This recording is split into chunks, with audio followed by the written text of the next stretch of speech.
आप देख सकते हैं दोस्तों, हीरो होंडा का चैम्बर है ये, और इसके अंदर कितना डस्ट जमा हुआ है।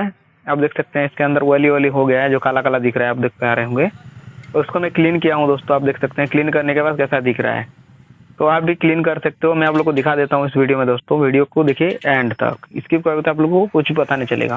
नमस्कार दोस्तों, मैं हूं बलराम, आप लोग देख रहे हैं मेरा YouTube channel Balram mechanic rider. आज मैं आप लोग को दिखाने वाला हूं दोस्तों किस तरह से आप इंजन का चैम्बर को क्लीन कर सकते हैं, या फुल इंजन आप क्लीन